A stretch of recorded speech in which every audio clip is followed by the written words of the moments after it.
welcome back to Nobody Asked Our Opinion. My name's Joanna. And I'm Jay Jay. And welcome back to the podcast where two friends sit down, talk about our opinions on all things pop culture. Today we're going to take a deep dive into the Spider-Man franchise, specifying the Spider-Man 2 film, starring a one Tobey Maguire. And we have our first special guest! We'd like to welcome to the stage our wonderful producer, Jonathan. Hello. Yeah, I was going to say, Jonathan, say hello to the friends. Yay! Yay! Two people are asking my opinion. Yes, we are! We asked your opinion. You did not ask for ours. But we're going to give it to you anyways. Precisely. So, we're going to sit down and we're going to recap and enjoy Spider-Man 2. I'll kick things off with, I love that with the fun, like, comic style, like, recap of the previous movie over the credits. You're kind of like, the art style was fun. You're like, in case you forgot, because by the time this movie came out in theaters, it had been a little while. I think it was 2 years. It was a couple years, yeah. You can sit down and go, oh yeah, that's what happened in this movie.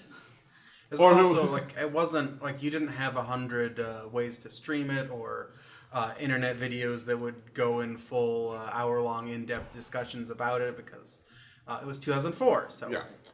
None of that, no podcasts recapping each of the movies weekly existed at that point. No, I don't recall listening to podcasts in 2005. Absolutely. So it made sense that they would, like, you know, recap it even in just the 2 years between the movies. Yeah, I just like the way it was done because it was like, oh yeah, in case you forgot, this was a comic book first. So it was fun. And then we open up on Peter, who is a terrible pizza guy. He's a terrible, like task completer. Oh, he's bad at everything. Like, literally everything. Like, he doesn't complete his homework, bad student, doesn't attend class, makes his professor, like... There's an overwhelming, almost, overindulgent amount of evidence that he just does not have his shit together.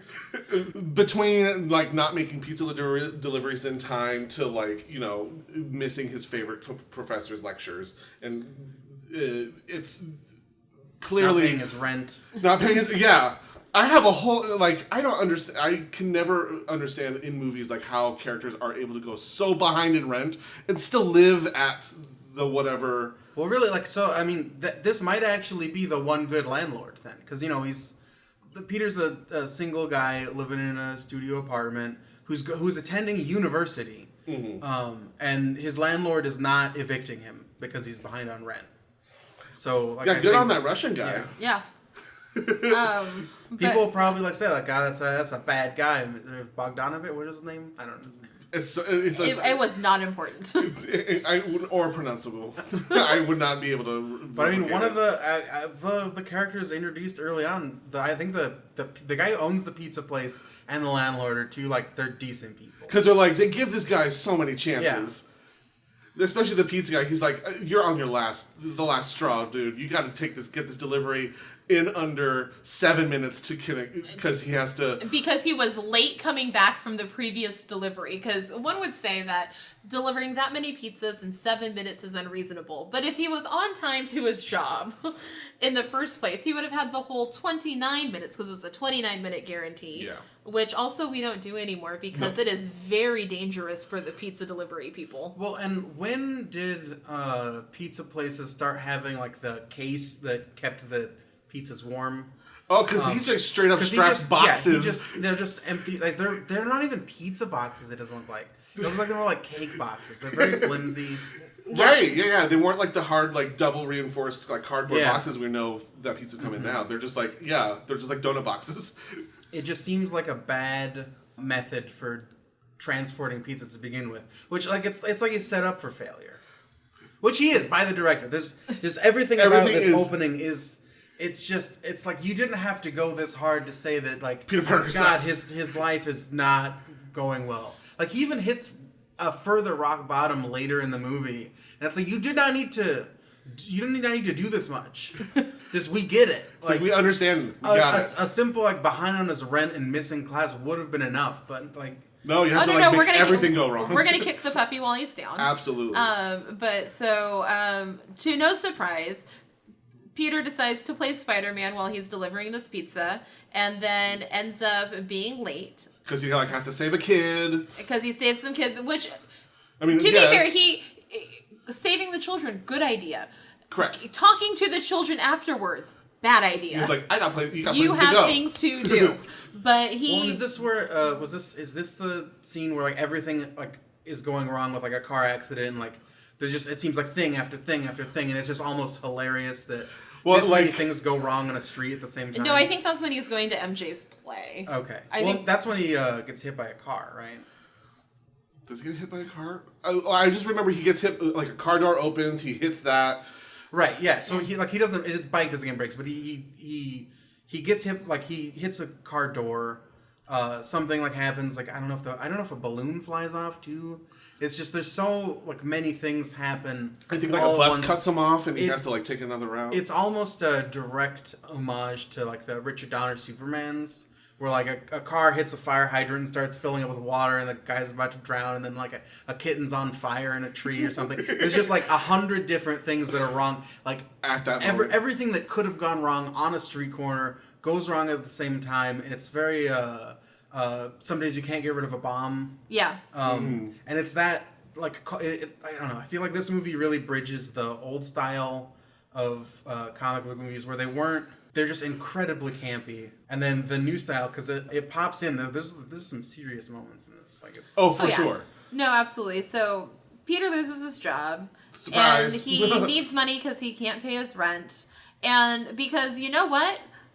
Just like they point out in Falcon and the Winter Soldier, being a superhero doesn't pay anything. Nope.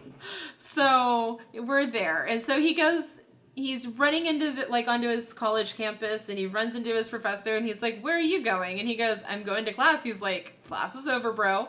And it's Dr. Connors from Amazing Spider-Man. And I literally wrote down, "Are you going to be a lizard too someday?" Well, it is interesting though, and this movie is not subtle at all in anything, but then at times it's like they don't.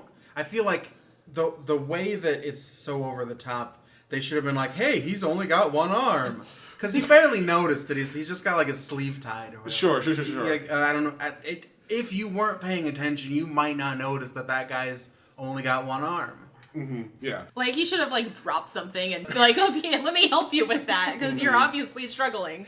Or, like, the camera just, like, zooms in on the tucked in, like, the tucked over sleeve or something like that. Yeah, because there's freeze frames, there's, like haze wipes in this. It's ridiculous. Oh, I wrote down later as my favorite thing in the entire world is when we, zoom in on, the spider on his chest, and then, it that's the transition into the next one. I was like, what cartoon are we in today? So, of the cuts, that's the one that I will forgive, because it's shaped like his logo. It's a spider.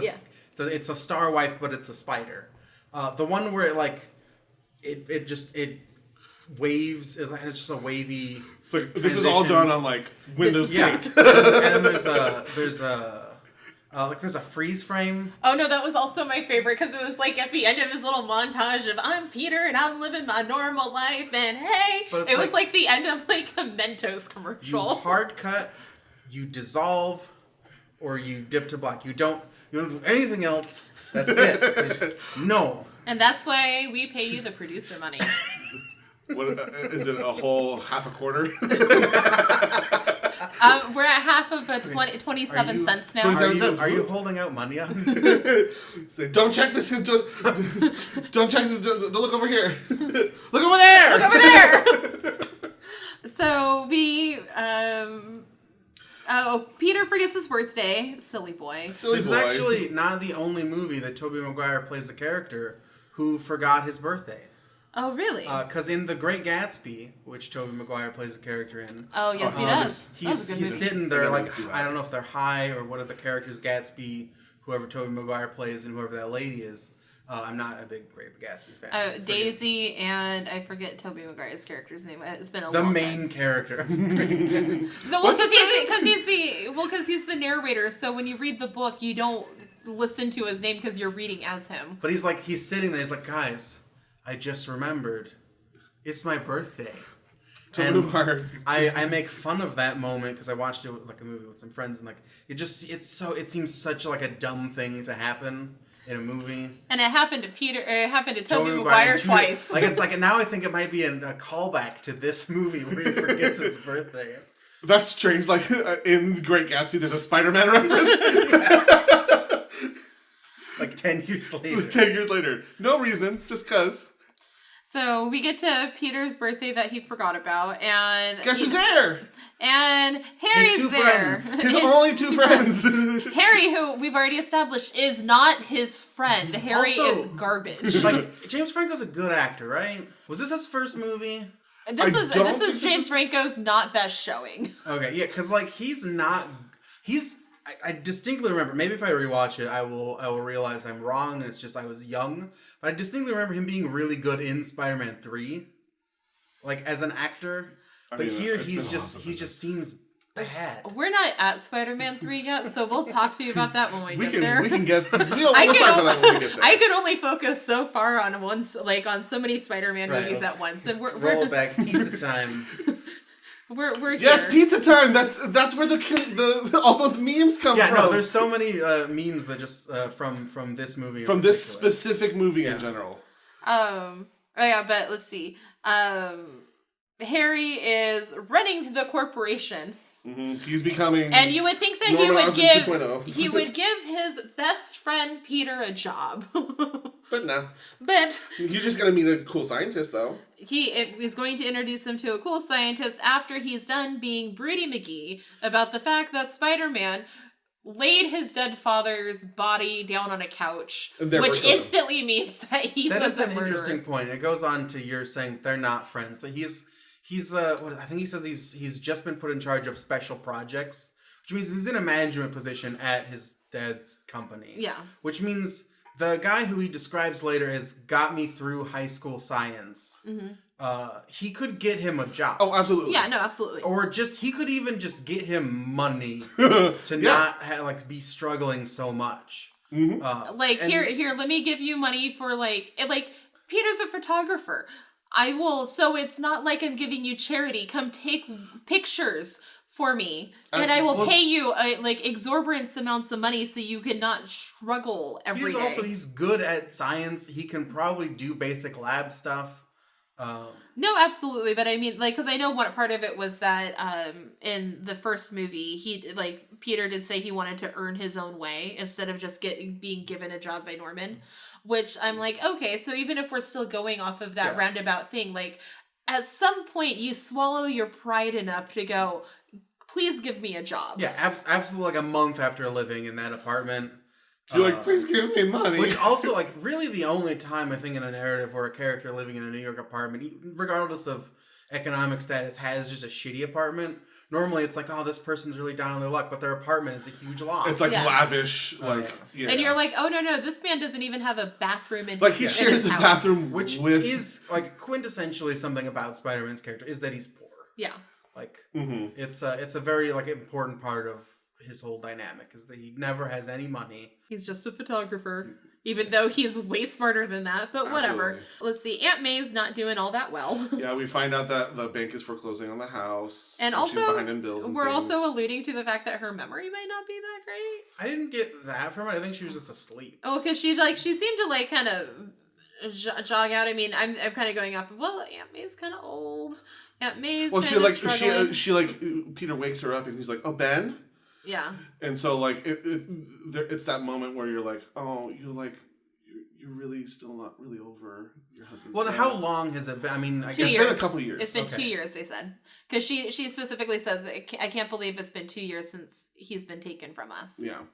And so, there's that layer of, there's still kind of a latent level of grief that's still happening with Aunt May. Mm-hmm.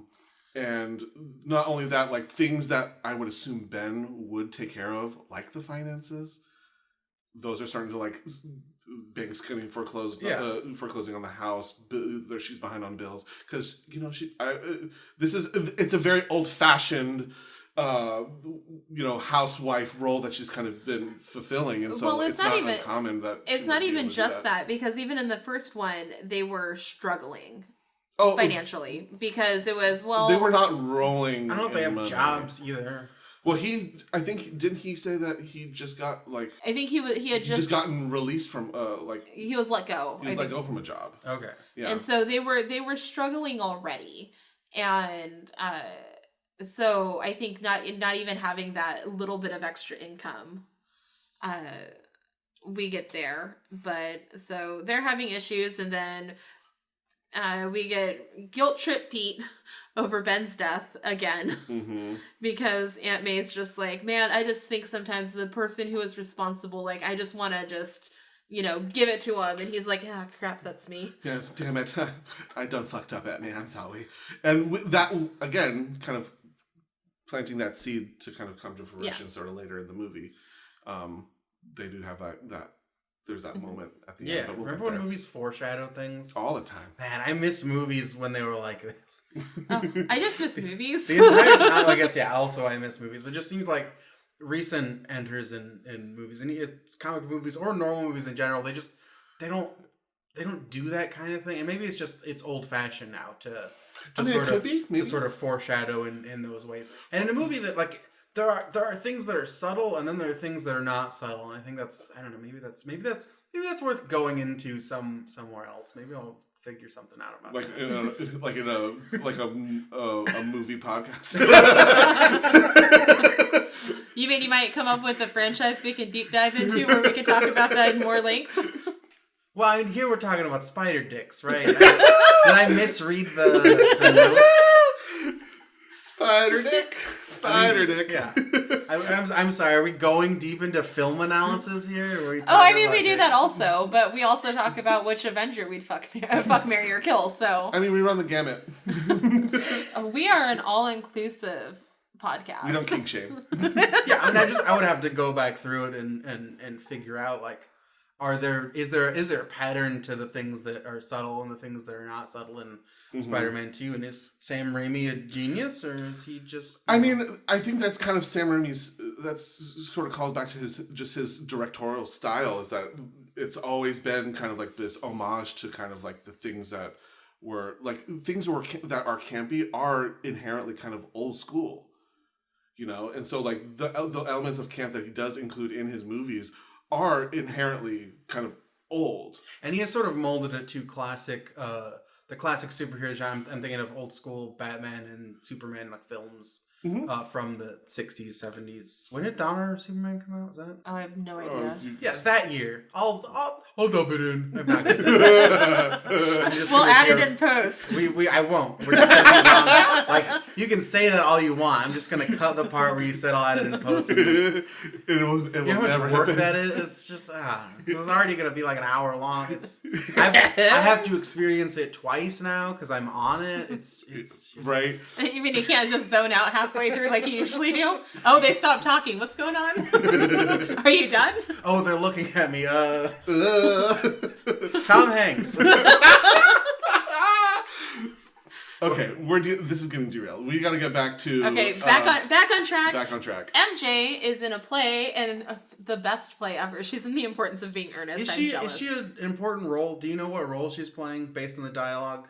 Yeah, she's one of the leading ladies of this. Leading lady in a play on a billboard.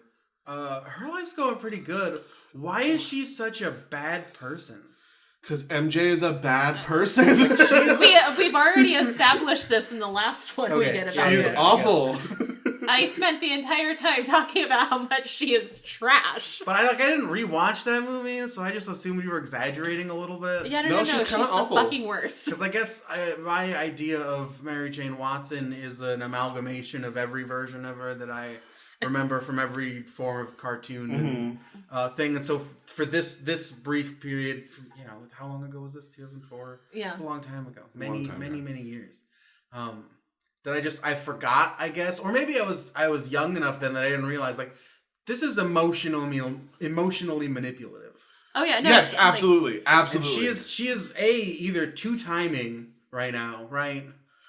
Well, there's a little bit of that. Because she says that she's seeing somebody else, and he says, "Is that?" What did she say before that though? And maybe this is just me, as I should not claim to be. I'm I'm a cis white. I am the enemy. Right? Enemy of the pod. Yeah, friend of the pod, enemy of the pod. But like she says the phrase like I really enjoyed like seeing you. That is a line. Like that is a she's saying something. There, right? So as a woman, yeah. I'm gonna step in and take the floor here. She is giving him an opening because she very much wants to pursue something with him. However, she does tell him at some point, like during this conversation, she's like, all right, well, you know what? I am seeing somebody. And he says, is it a boyfriend? And she basically says, not yet, but I would like something serious. And so she's giving him that chance to say, you know what? I really like you. She would have called this guy that she's seeing, who is also the absolute best guy on the planet. And proposes to her days later? Because it's like days later, right? I don't know how long at that point they've been together. So I don't know, but I don't know how much longer later it is, but he does end up proposing like in this super romantic way. But he's like the best guy ever. But she would have been like, I'll drop that guy I at the will drop moment's that notice. guy. Like, because it's Which not... is really terrible to that guy. It's very... However, but again... MJ's a shit person! Yeah. Like, are all women like this? Joanna, speak for all women. Yeah, enemy of the pod. First off, y'all can fuck off. Second of all, when...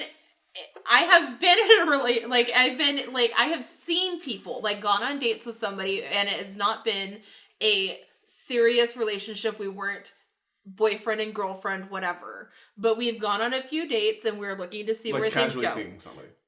I'm assuming that's where she is in this thing. And then you meet somebody else and you can you can date multiple people at the same time as long as you are open and honest with all of the people.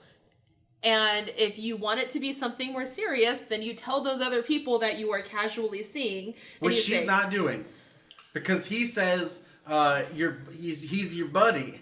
Because she has never actually dated him at that point. I will back her up on this one point. She is emotionally entangled with him. She is emotionally on a level way beyond anything reasonable. If I was the astronaut, I would be incredibly sus. Oh no. Okay, so when I get to the bottom of when I get to the later notes, like I drag Mary Jane Watson through the mud, okay? But Okay. at this particular moment, she is not complete garbage yet. What makes her garbage is that she is demanding her poor friend to buy a Broadway ticket to a hit play. And that's his seat's in orchestra, right? It is an orchestra seat. It's close enough that she can make eye contact with him clearly. Which I've been on a stage of a theater. You cannot. You can't see more than 3 feet in front of you. Way too intense. So he's within spitting distance. Yeah. No, he's in the 4th row of a Broadway which is at theater. least $200. 2004, maybe it's $130. Yeah, they're not cheap. No, 2004. I would say even.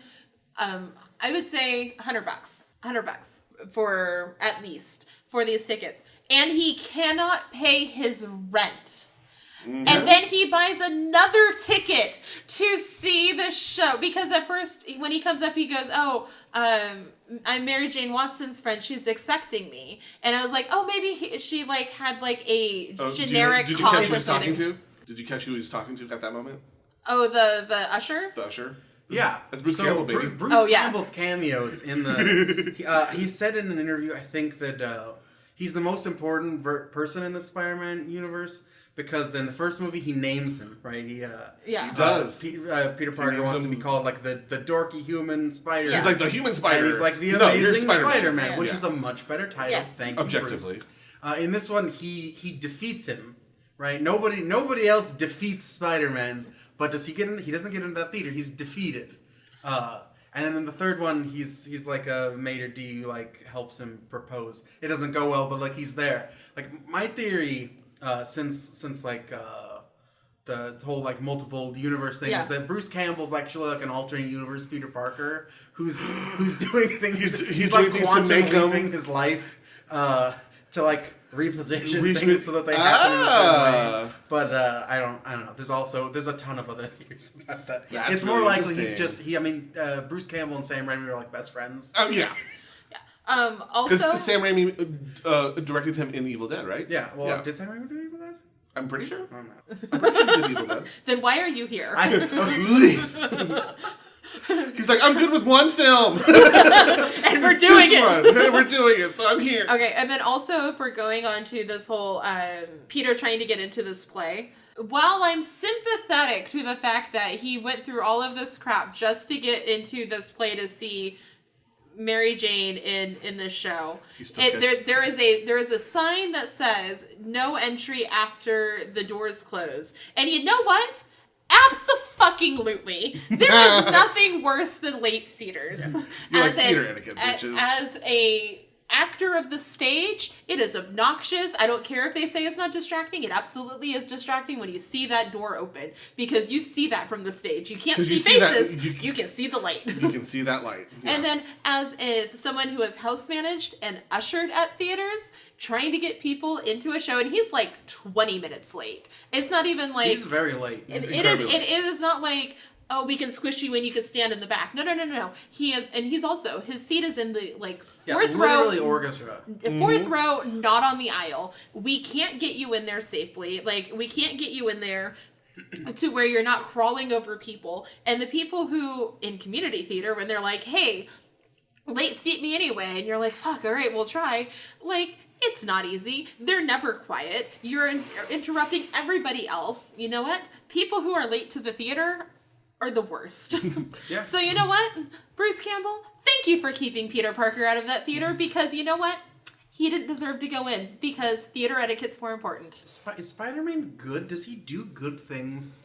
At this point in the movie, nothing has gone well for Peter Parker. I guess he saved some people from like a car falling on him. He did save like a couple of children from getting run over. Okay, yeah, no, he's not trash yet. I think right before he came to not see the play, I think he stopped some car thieves. He does, like, he gets into... Well, the car thieves almost run him over. Oh, that's right, yes. And he does that backflip over it.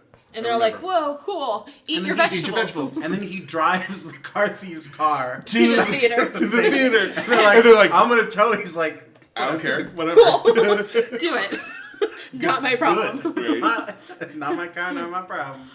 Okay, but before that, he got to meet Dr. Octavius. Right. Did we skip over the greatest actor in this film? Andrew Molina is amazing. Alfred Molina. I mixed up Andrew Garfield and Alfred Molina all at the same time. My brain is on too much Spider-Man. My bad, but Alfred Molina is so wonderful in here. Absolutely. And I want to say already, we are 2 out of 2 amazing villains. Mm-hmm. Sam Raimi's Spider-Man.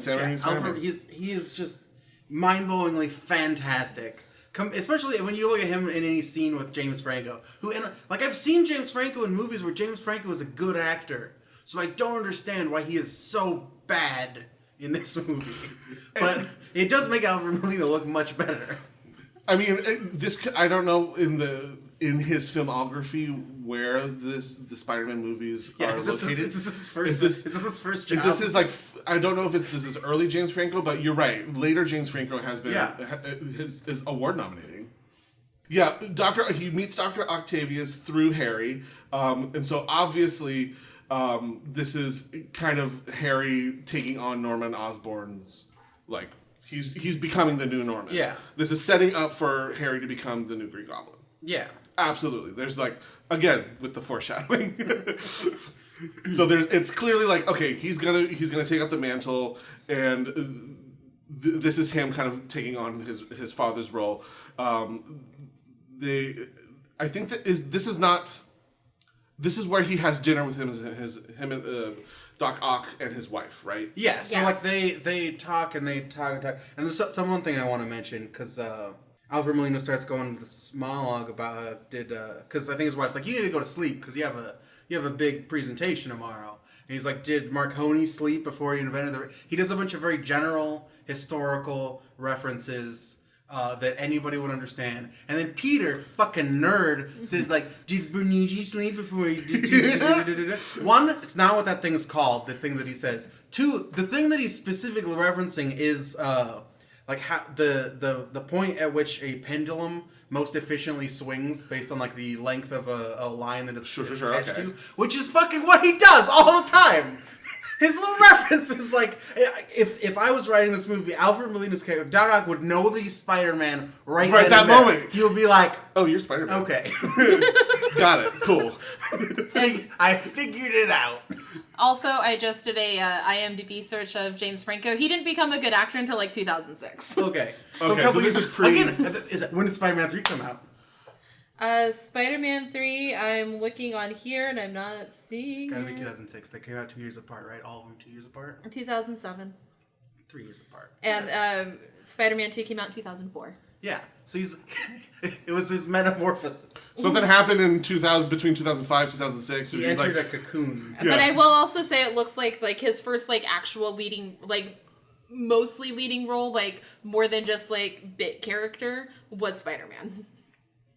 Oh, so this was like his biggest role to date. This was like his first movie. It was his first big movie. Like he was in. This is his biggest role to date. Yeah, well, because he was in Freaks and Geeks. He was in bad movies like Whatever It Takes. He was in Never Been Kissed. Okay. But yeah, so he was in some bad movies, and then this was his first like blockbuster movie. So he was still figuring out his life. Yeah. Maybe it wasn't until he became the main villain of a Spider-Man movie that I realized, oh, I'm supposed to be a good actor. Because he has Alfred Molina and Willem Dafoe to live up to. I can't be a bad actor. I can't be a bad villain in a Spider-Man movie. De facto father figures. Absolutely, yes. Taught him how to be good. Absolutely. He's not great. Like I should say, you're gonna do Spider-Man 3. You're gonna remember that I said this, and you'll be like, he's fucking wrong. James Franco's not great on that same level, but he's much better than he is in this movie. Yeah. Yes. Absolutely. All we can go is up. All right. So moving forward, because we're never gonna get past like the first act of this movie if we don't move forward. Tentacles. I don't even think we're that far yet in the movie. No, we haven't gotten that far. Because we just met we just met Otto Octavius. We just met Otto, yeah. Let's see. We see the violinist badly play Spider-Man. Yep. Yeah, when he can't get into the theater. When he can't get into the theater. Yeah. And then he watches MJ. Does she exit through the stage door or the main door? She went out the stage door. This is just a theater, the theater geek part of this podcast. It was a stage door. Yeah. We're gonna criticize just the theater parts a lot. Fuck latecomers. Okay, it was the stage door. Good. So he knows where to watch. At least he knows that much. He knows that she's gonna come out of the stage door. Is he stalking her? I mean, well, I think the point is that he wanted to apologize to her because he had flowers, or he had a flower, and was going to be like, "I'm so sorry." He's very poor. Yeah, he's very poor. He was going to try to come up with a bullshit reason for why. Although he could have just been like, there was a high-speed chase in the middle of Manhattan. I was thinking to be like, well, why don't you just tell her you were in a car accident and you have the mangled remains of your bike? But also, he doesn't have a scratch on him. Yeah. Not at all. And so it's like, okay. He's like, yeah, I was in an accident. Yeah, you were in a car accident. None of my clothes are ripped, and I'm got pristine, It's not a scratch on me. Yeah, absolutely. But then guess what? I was gonna say, but we see the mystery. The mystery gentleman. The mystery not boyfriend. Pop up and whisk her away. They done smooch. And then Peter goes to go web slinging away, and then oh no, his web stopped working. Yeah. Web power stopped. Do you know why? There's another thing that's not subtle.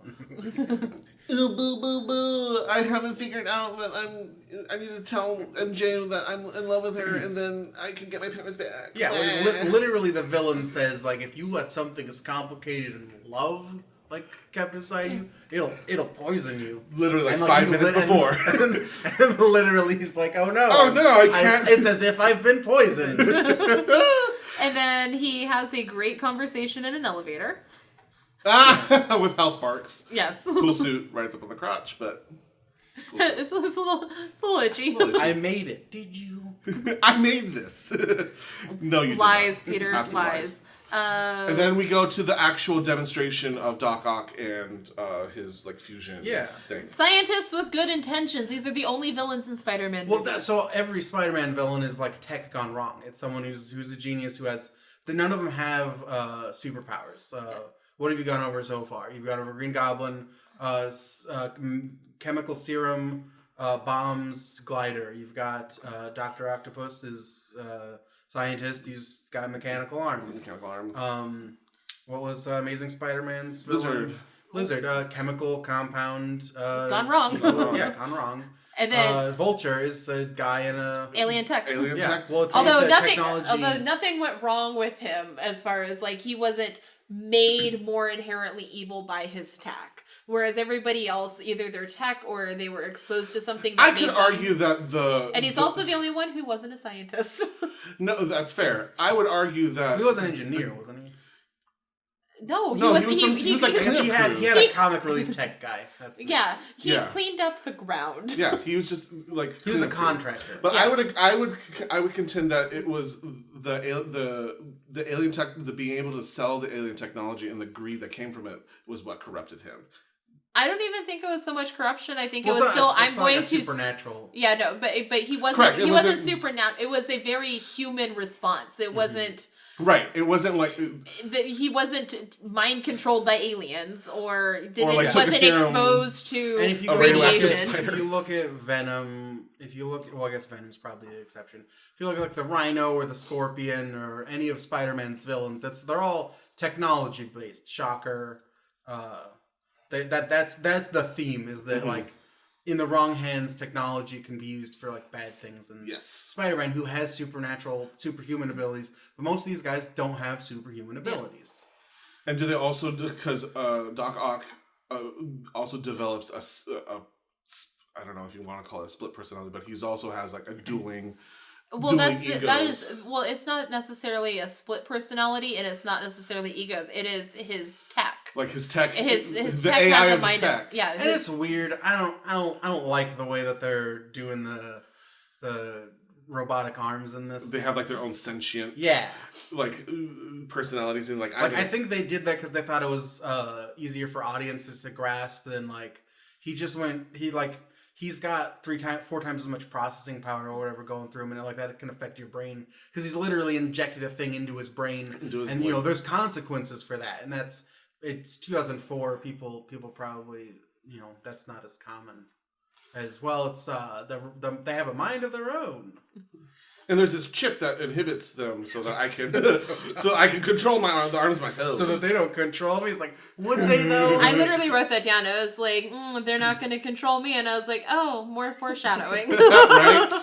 And then we're sitting there and guess what? Things go wrong. What a shock. Thank goodness Spider-Man was there. And then poor Rosie dies.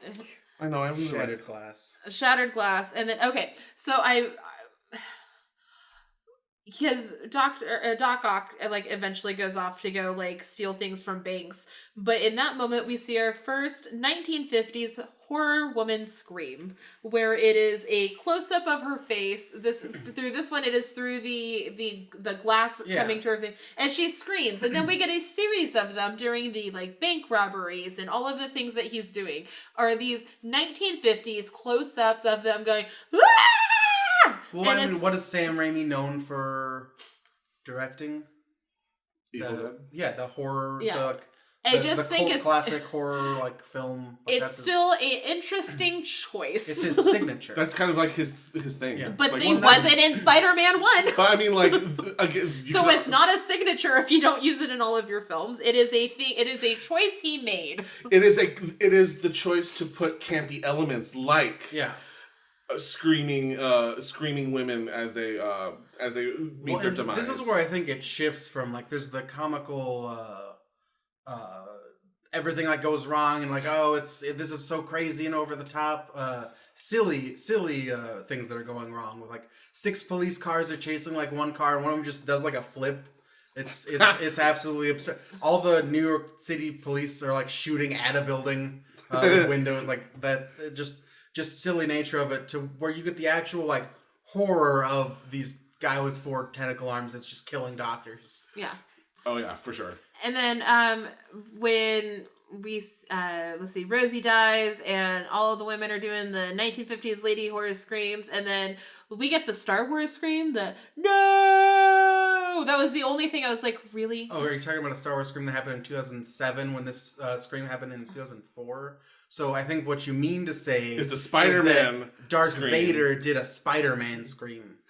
They put this into the Empire Strikes Back. Which the start or the when he says no. Oh, I guess Luke does say it. I was gonna say Star Wars scream.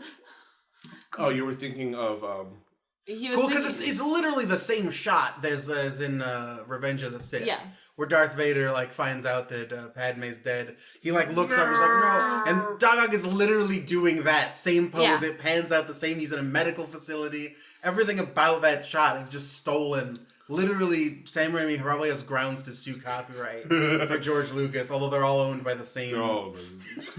It's all under the same umbrella now. But like that, literally, that's copy my homework, but don't make it look like you did.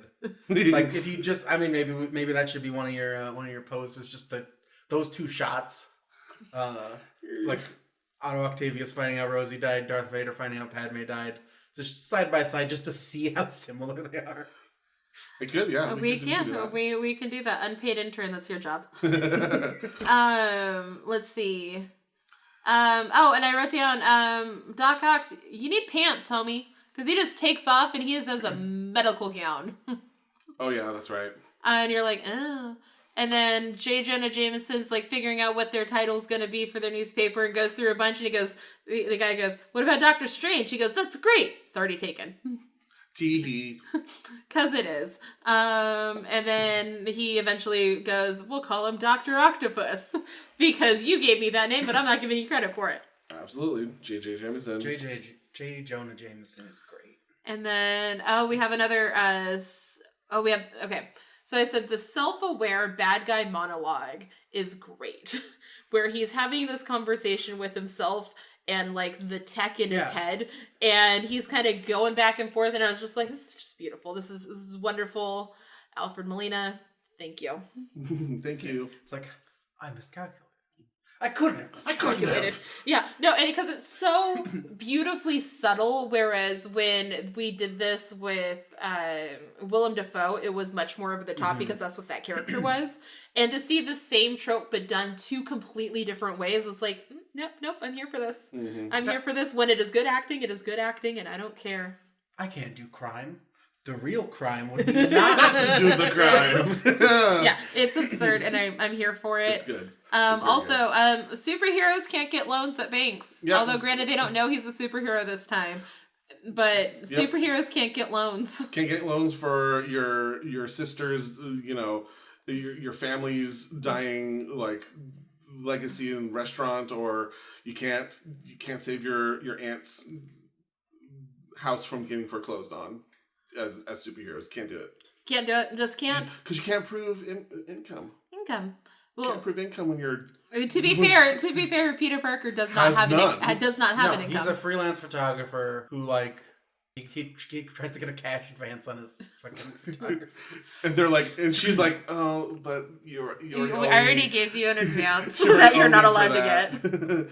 And then I wrote, you go, Aunt May, don't let that man steal, because their banker was going to steal coins off the ground. And she's also, like, the bank just has bags of gold coins. Sure. It's like something on a Mario video Well, game. it's exactly what I would expect from a comic book in the 60s. Yeah. And then he takes Aunt May. I went, no. But you know what this whole thing gives us? Aunt May is better at being a hostage than Mary Jane Watson. Well, I mean, I guess she's also a little luckier than Mary Jane. Because she's dangling from her umbrella and she's like, oh no, I'm going to die. But then she just...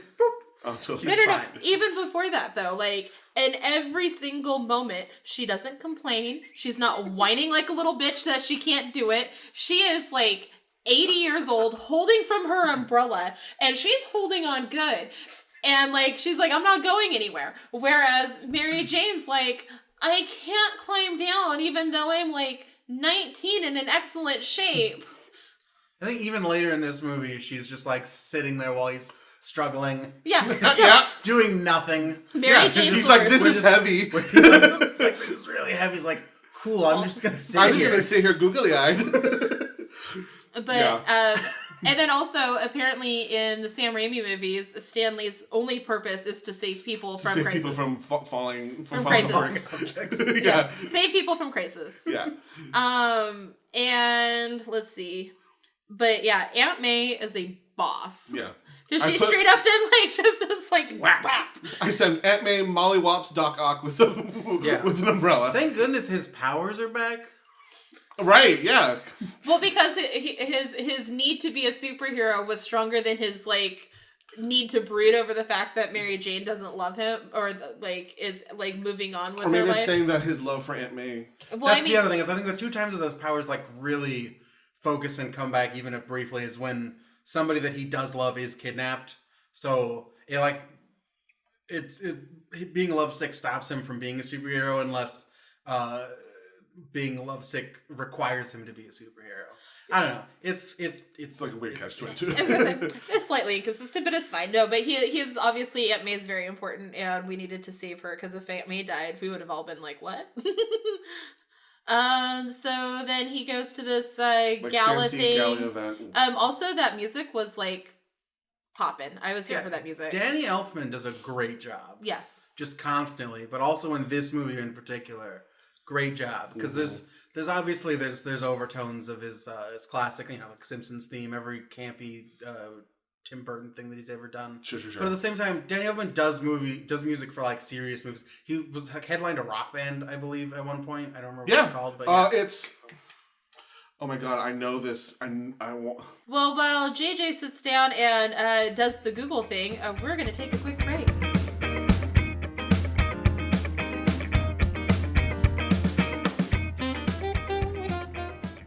And we're back. Did you get, what was the results of your Google search? Danny Elfman headed the band Oingo Boingo. That makes sense in my brain. That's correct. So MJ, we find out, is dating J. Jonah Jameson's son. Mike Dexter. Butt Chin McGee. Yeah, just I don't know. It just seems like a genuinely good guy. Yeah, no. John Jameson is the best human in this film. The moment where he's like taking his wife and like shoving her into with different people and like to get pictures, he's like, "Oh, take a picture of them and the mayor and his wife, or this guy and his girlfriend," and they're like, "Oh yeah, no, J. Jonah Jameson's the worst. No, but John Jameson. John Jameson is his son, the astronaut." Oh, I thought you were talking about the dad. Never mind. No. Also, I would defend J.J. Jameson. Oh, I think J. Jonah Jameson is, like, J.K. Simmons is amazing. I think that his character is great. I think that, like, he proves himself in, like, usually in the end of each thing. He's not he's not important in this story at all. He's just there because it's, like, he's great. Plus the meme of him when Peter asked to be paid in advance for this event. And that's a constant meme. It's just like, laughing. Yeah. So many, all the memes. Yeah, you see that one all the time. It's constant. Let's see, and then Harry slaps Peter and says that, you are like, we're a family, you're my friend, and I was like, no, you weren't. You were never Peter's friend. You were always trash. I wrote, MJ tells off Peter, Harry tells off Peter, MJ gets engaged, Harry slaps Peter, great night for Peter. Yeah, it's like he's already he's losing his powers. He can't hold down a job. He can't, he's fired from his job. He can't do his fucking schoolwork. We don't even know if he did that paper. Like, he interviewed Alfred Molina, but then for his paper, and Lord knows we don't know that he wrote it yet. And like we didn't need to see him hit another rock bottom. It's like, oh, the love interest is now ostensibly unattainable to you now, and your quote unquote best friend hates you for being associated with the Spider-Man who he blames for his father's death. Yeah. But we then immediately go over to the doctors because Peter's powers aren't working very well. And what's with that tie-dye shirt on the doctor? I assume this is a free clinic. Yeah. You think Peter Parker can afford to go to healthcare? An actual Please. Doctor? I think there's probably like a clinic at like a youth hostel or something. or like Something like on that. like a college, like a community college campus. Or, Oh, I just the said it doctor was gives him some entertaining. like pretty like for a guy who's supposed to be a doctor. He tells him exactly what he needs to Like hear. it's yeah. Oh, I wrote down tie-dye doc is spitting some truth. Yep, And absolutely. then, do we get an Uncle Ben? Is that Uncle Ben right next? Yeah, He and I dream could- talks to him. That's Yeah, and I what go, I hey, Uncle Ben. You think about this as kind of a hack thing to do in all superhero movies, but this is when they did it first. Like they do it in Man of Steel, they do it in fucking everything. Like the father figure, like They did it in Harry Potter. Yeah. But like this is you know it happens here first. So, haha. And I went, hey, Uncle Ben. Hey, he does like that line because he says it again. Says it again. And then Peter denounces his power, and he tosses his suit in the trash can, and Peter lives his best life with the Mentos freeze frame at the end of his little lunch. Mentos, all the Mentos freshness. Also, and throughout this entire movie, women just notice him, right? Every woman that he ever passes on the street is like giggling and smiling and pointing at him. I think Even Elizabeth Banks is like giving me signs that she's into him. Or she kind of got that in if the he first asked movie her out, too. she'd go out with him. Oh yeah, I felt that in the first movie too. Well, that's because Tobey Maguire gives off, like, nice guy feels, and, like, you're like, oh, yeah, you're a nice guy. You'd be different from what, like, not that they're all, like, sexually attracted to him, but it's that epitome of the, I could take you home to my mom. Maybe it's just me being, enemy of the pot again. That like I just Check your privilege. I'm not. Maybe I'm the bad guy who's reading the vibes that these women are putting out. But it looks like, it seems like the vibe they're projecting is they would go out with him if he asked. I think there was like a couple times where I saw like women walk past and they like turned around. They're just like no, and like oh that guy. But I don't know if it was. I'm looking at Tobey Maguire. I'm like, this is the guy who does like the Toby face as a meme from this movie. Like, I don't know. I almost wanted to write down all of the fucking faces that he does because he does a bunch of for a movie where he's supposed to be wearing a mask. He does a lot of stupid faces. Yes, I did in my notes in the first movie. I did write Tobey Maguire's got a goofy face. No, he absolutely does. Okay, but we're moving on. Somebody's got to drive this train because nobody does later. Let's go to the train then. Oh, no. Let's go to the train scene. No, hold on. I had a point. I wanted it to be. Oh yeah. Again, where does Peter get the money to buy a second Broadway ticket to go see this play? From his ass. Maybe he stole some of the gold Maybe coins. he pocketed one of those gold coins. Yeah. I mean, maybe. And then The newspaper headline did say Doc Ock and Spider-Man robbed bank together. Maybe.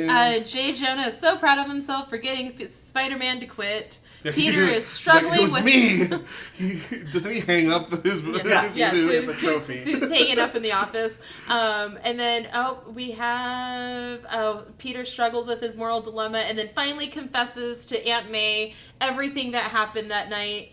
And Aunt May is not here for that confession. No, she just gets up and is like, bye. Leaves. Bye. I can't deal with you right now. And honestly, that's like probably that could have been the. I think that is the worst thing that she could do to Peter is just abandon him. Yeah. At that moment, like he is at this point, he's like relinquished his Spider-Man abilities, Yeah. and so things are starting to be on the uptick. She brings it back around, and then he starts to hit on MJ. Right, he's giving up his powers. He's like, "Sweet, now I'll get the girl." Yeah. Mm-hmm. It's a little too late, bro. But because she's not here. I know for she's his... if she did go with you right now, I would not trust. That's also sus because she's fucking engaged. Because she's Yeah, engaged. yeah, She's very very entangled. Then we are in it. That's when it would be a problem. But she says no. She says, "I'm not here for you." Mm-hmm. So we move on, and let's see. And then we have we get our that- bad guy deal. Bad guy deal, yes. Bad guy deal. Bring me Spider-Man, and I'll fund your evil. And he's like, "Okay." And he goes, "Don't hurt Peter." Don't hurt Peter. And what is he? He throws a fucking car at him later. Yeah, which absolutely. great callback to that and Into the Spider-Verse. If Yes. you've both seen it. Yes. It's just a car comes through. I think he punches it. Yeah. I think in the rapid montage, the car flies through a tire window and he just punches it. But here he dives out of the way. And then we have Peter being a normal hero, and he runs into a burning building to save a little girl who is far more useful than Mary Jane Watson has ever been. That little girl tries to pull him up. Mary Jane doesn't. Oh my god! Like Mary Jane would have been like, I can't. Such a good. Well, I think the thing is he's trying to say, "Oh, I could do it on my own. I could be a hero without using my powers." And then he's just crushed by the fact that another person died. Like if he used his, if he was Spider-Man, Spider-Man would have saved both people. Yes, because spoiler, there's another person in the building that he saves a little girl. Did you say spoiler? Because this is a heated, contended moment in the cinematic universe. Well, and also if people have not seen this movie and have gotten this far into the podcast, it's canon. I get it. But me saying spoiler alert at this point in any of the podcasts is canon at this point. Fair enough. But yes, there was another person. There's a man upstairs. There was a man upstairs, and who ended up not making it, and so that solidifies in Peter's mind, oh, this is why I'm Superman. So he goes Spider-Man. Spider-Man. Yeah, and then Aunt May gives him a speech that says, "No, you can't have nice things. It's better to give up on your dreams." And she knows, right? Okay, so literally, these are my notes. Okay, because that's a stupid speech to give unless she knows. So these are my notes. I said Aunt May is the best, and now I'm crying. I believe there's a hero in all of us. The best line in this film, and then I go, does Aunt May know? It seems like she knows. She's gotta know. Well, she's been kidnapped twice, right? Yeah, and her nephew seems to disappear immediately after she's kidnapped. He runs away, and Spider-Man shows up on the scene. She's not an idiot. Just in the same way that the Robbie from the newspaper definitely knows. Yeah. Did you guys pick up on the guy who the assistant dude? Not the smart one, the black guy. Yeah, I don't know what his he's Robbie. the main editor dude. He's probably managing editor. Yeah. But because isn't he I'm very sure that he knows Peter's Spider-Man. Because when Jameson will dictate a headline that's dumb, and if just get into the weeds about how newspapers work. The headlines are dictated by editors, but the content of the stuff is done by writers and different editors. So he can say the headline to be Spider-Man's a menace, but Robbie probably knows, because he's managing editor, is that the body of the article is just different than that. It's not like he's done an op-ed that's smearing Spider-Man. So he's I'll take care of it. And he winks at Peter. Sure. He fucking knows. Yeah. Yeah. No, the amount of people who actually know in this movie are but it's never quite confirmed, but you're no, they definitely know. It's astronomical. We know that they know that we know. Oh, that's last week. And then we're here, and let's see. Oh, and then Peter's my powers are back. And then he jumps off a building. That's not how you test powers. And then, just eats shit. Yeah. Oh, absolutely. Because absolutely that's not how you test powers. No, you don't do that. No, but when I was a kid, it was funny. Yes, so, but as an adult, take with that what you will. So let's see. Then, I go. MJ doesn't love you. Yes, they go to that coffee shop, and that's when the car gets thrown. Yeah, she's about to leave her fiance. Yeah, she was I'm ready. Yeah, this is where a two timing, emotionally manipulated to two dudes. Yeah, she even tests out the upside down kiss on her fiance, and it was no. Yeah, no. He is the best. The rest of my notes are sporadically just justice for John Jameson. Justice for John Jameson. This man is the best. You are throwing your life away, Mary Jane. He deserves better. I agree. Yes, he definitely deserves better. Definitely. No, absolutely. But I mean, I feel he needs. They both need better people. Respect women. All women are great. Fuck Mary Jane. Jesus Christ. Yeah, she's kind of. Garbage people are garbage people. You can call out garbage people when they are garbage, and Mary Jane is garbage. All right. So I was sitting there. I was like, Mary Jane, you're super engaged. They straight up threw a car at him. That's not avoiding hurt. I guess we're kidnapping Mary Jane again. Mary Jane gets kidnapped again. There we go. the fight on top of the subway train is legit awesome. Yeah. No, you missed the best part when J.J. Jameson goes, I want that Spider-Man! Oh, yeah. Yeah. Because he stole, he stole his suit back. Give me pictures of Spider-Man. And I wrote down, J. Jonah is just confusing. Also, the statistic on the newspaper is crime is up 75%. Yeah. Because Spider-Man's really like, Spider-Man come on. Spider-Man Don't deals you know with 75% of the know crime. that the police department is ineffective? Yeah, I guess the police do nothing for crime. Spider-Man stops 75% Absolutely. of the crime all happening. the crime. At any given moment, it's like, he's got to be asleep sometimes. Well, I mean, to be fair, though, they've also been relying on this extra person to do all of the superhero stuff on the side. Well, no, because there's still a bunch of cop cars chasing after the car, like, thieves and stuff. Because they have nothing better to do. Because Spider-Man's going to solve their Spider-Man's problems. done all the shit. They're just, like, going through the motions. It's like, I guess I'm a We cop, don't I actually should have do a this. plan. Let's shoot at a building. But yeah, so now they're battling on the train, and he fucks up the braking mechanism on the train. Yeah. Doc Ock, We had a nice New York character moment. A nice character in all Spider-Man franchises is New York, the city itself. Yeah. Absolutely, yes. Which crops up in several of the... And Yes. this is where we get the constipated Toby face. No, he's got on the face.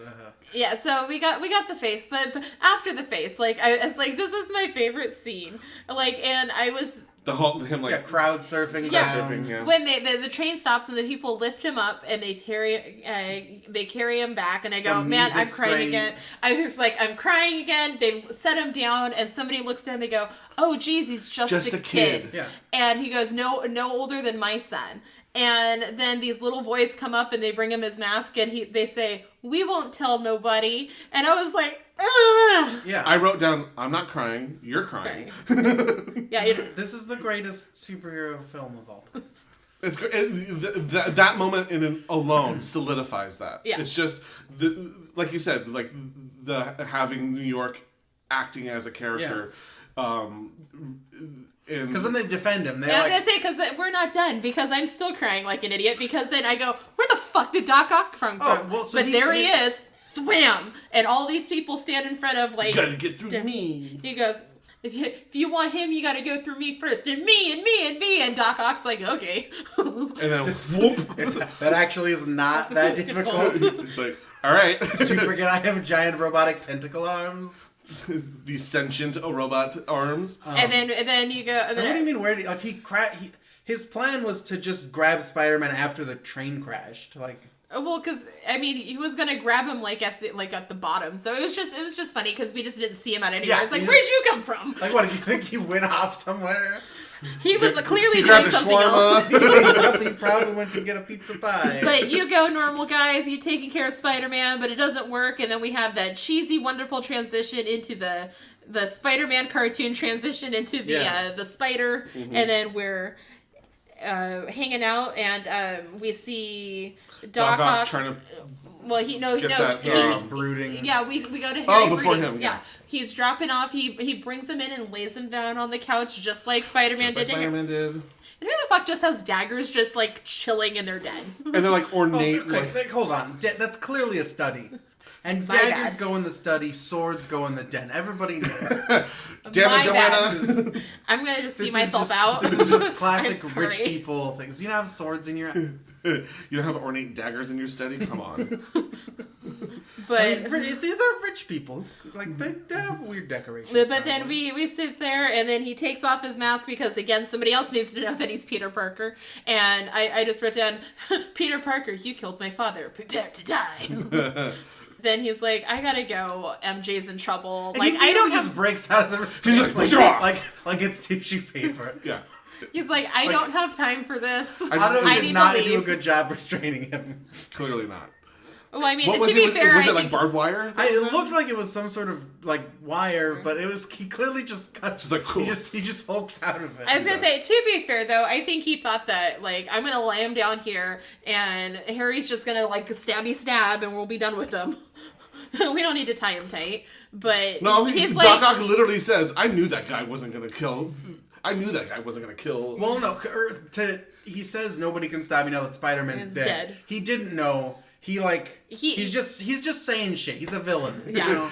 That's like the thing when nobody wants to admit that they're wrong because he's evil.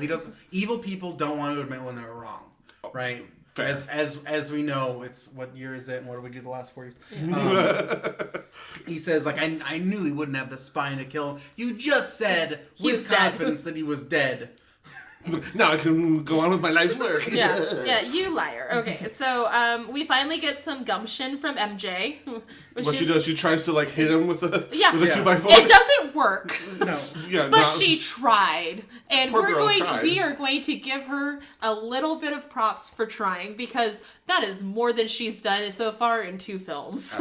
I don't think it makes up for the emotionally manipulative, crazy nonsense that No, it doesn't make up for it. It's just a make credit. up for it. We're It's just a giving credit. her credit. We're not saying that it redeems her in any way. No, she's not. We're just saying that there's no way to redeem her at this point. Sure. there is a bottle that is full of all of the bullshit that It she's doesn't done, cover the and we advance have she got last yes, time. we have dropped in a couple of nuggets that says, you know what, she tried. Yeah. It's still not outweighing anything. Then then the fusion machine gets out of control, and Doc Ock realizes like, oh, we have to drown this in the river. Oh, well, that's because his tech like blurts this out for a second, and we're like, oh, you're good again. Mm-hmm. And then we're like, oh no, still not good. Just kidding. We're having some issues. But his human side wins out. I will not die a monster. I wrote Greatest that down too. Superhero movie. No, I did. I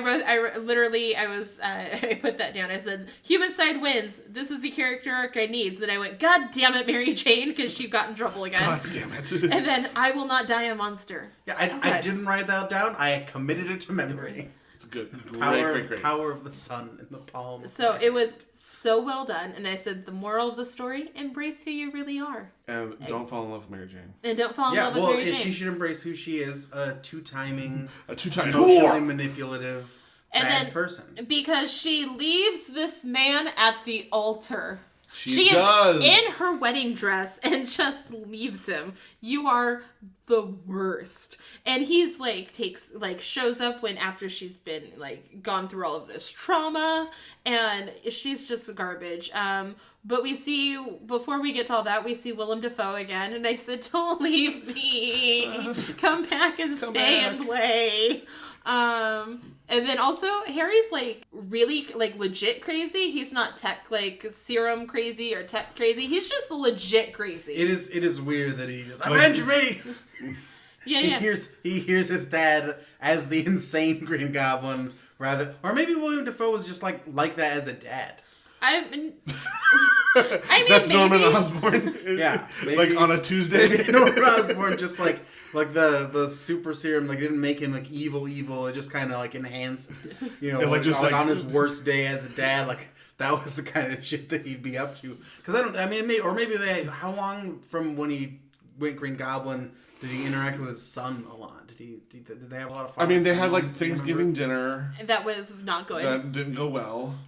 So and he didn't seem too surprised that his dad was being a dick. Maybe it was enough to imprint this sort of residual hallucination. I mean, maybe. On but Harry's going through a lot right now. But he's legit crazy. Yeah.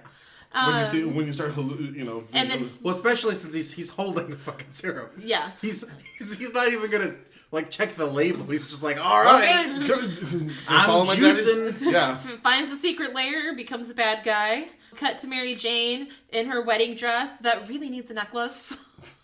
It's we need something right here, Mary Jane. There's a lot of decolletage, but there needs to be a necklace. See, this is why people tune in, because I would never have come up with that.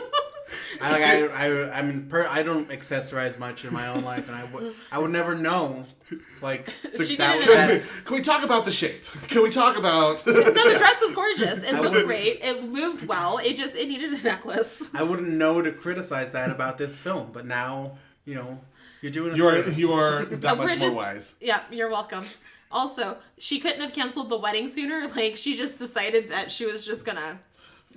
She already knew. She knew everything that she needed to know in that moment. She could have either postponed the wedding. She got into the dress and then she decided to leave. Yeah. For maximum like emotional harm. Yeah, so they Emotional can trauma. really destroy this man who has been nothing but loving and kind to you. Like, they do nothing to push, like, oh, but this man's kind of a dick. Like with Harry, you're like, oh, MJ doesn't need to be with Harry. Harry's a dick. No, John Jameson is delightful. He is a good person. He is an astronaut. He, like, worships her. He says, I don't have toxic, masculinity. Why aren't you inviting your good friend Peter to our wedding? Your Isn't buddy. he like your best friend? Like, why aren't you inviting him? Mm-hmm. And is not like threatened by He's it not or anything. insecure. He's Nope. A good person. really, for 2004, very progressive. For And a then- man, for a male character to just be portrayed. And that I'm way. going to say it right now. Who puts their bridesmaids in all black? Oh, I didn't know that was that. They were all I in didn't do all that. black like they were at a fucking funeral. Speak on it. I mean, just solidifies the fact that MJ is a garbage person. Yeah. Like, who would it make- is, yeah, and literally my next note is MJ is the worst. The worst. She can't plan a wedding. Yeah. She And there doesn't was understand There was style. literally a garbage person in this movie. My God. Well, he's the guy who finds the suit. So he's like a garbage man. Okay, and then my next note says, because God. she runs all the way to Peter, and she says, I can't survive without you. Woman, you were literally about to marry another man. You were fine. you seem okay. You're only here because you want that spider dick. That The radioactive spider dick. The one thing I will say, if we're given nuggets to MJ Yeah. for once in a while, is that he completely made the decision to exclude her from both his secret and his life. I know where you're going. Not giving her any agency at all in the decision, which is a toxic thing to do. And she does call him out on that. She's Yes. like, let me make this decision on Yeah. them. Yes, I will throw in a couple of gems back in there for that. Really just shows that Peter's all... They probably deserve each other because they're both terrible. They're both toxic people. You deserve Yeah, he saves each people's other. lives, but he's... Actually, it's probably better that he's with her because she deserves it. She deserves what's coming. Okay, and then she said something. I don't know what she said. I was like, no, you haven't. You ignored him all the last movie.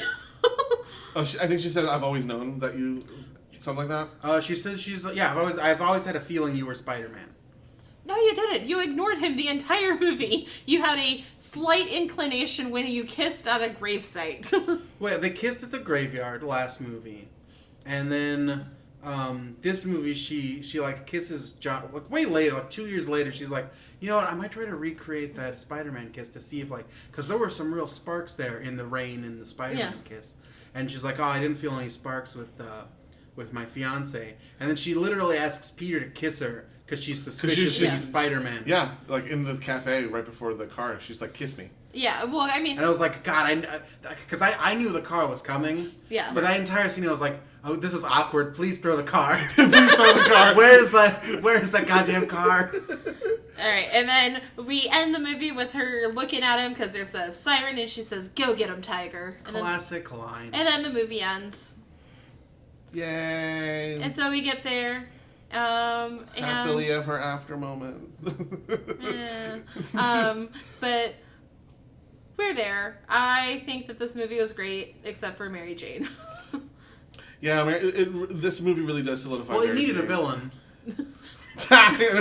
Secretly, it's Mary Jane. It's Mary Jane Watson. It's not that secret. I mean, yeah, to be fair, what causes him to lose his powers? See, he probably would have stopped Doc Ock immediately if he didn't lose his power. He's at the bank. He was starting to lose his powers. So it's because of the turn. Literally, the emotional. She's fucking Delilah. She's cutting off his hair or whatever. She loses. Oh, superpowers. you're talking about- Samson and Why Delilah. did I go Hey Delilah there, in Delilah. New York City? No. It's a whaled pop culture reference. Yeah, no, the biblical reference. Got it. No, I got it. Okay. The original pop culture. The original All pop right. culture, the Bible. All right, so what I want to know... Is that title of that? No, wait, Oh, the wait, no, title it's of our episode is It's the Spider-Man movie. 2. Boo. That needs to be the title of something. We can't change our format now. We have committed for a I mean, whole week. You said that earlier today, too. You just gotta work it into. I gotta work it into the next episode, then. Into your next recap episode. Right. Your next. Okay, so JJ, how would you rate Spider-Man 2? I'm gonna rate it 2 flaming garbage piles of MJ. Fabulous. Jonathan, how would you rate Spider-Man 2? 8 out of 8 tentacles of Dr. Octopus. Fabulous. No, maybe 9 out of 8. 9 out of 8. I really like this movie. That's why You demanded to be here. I didn't demand. I asked gently. You had said no, it would have been fine. Okay, and then I'm going to rate this 1 out of 1 entire city of New York. Fair. Because this city is everything. So That concludes our movie deep dive into Spider-Man 2. Thanks for listening to the Nobody Asked Our Opinion podcast. Send us an email with any and all of your opinions at nobodyaskedour@gmail.com. You can follow us also on Instagram at nobodyaskedouropinion. You can listen to us on YouTube at Nobody Asked Our Opinion podcast. You can follow Joanna at Joey Snow 2006. And you can follow me at pianoman_05. You can also follow our unpaid intern Natalia at The Creatives Assist. And our producer Jonathan. Yeah, you follow me. I'm at Jelly Sound. Awesome! Please rate us and leave a review wherever you consume your podcasts. Next week. Yes, next week we're going to deep dive into the Amazing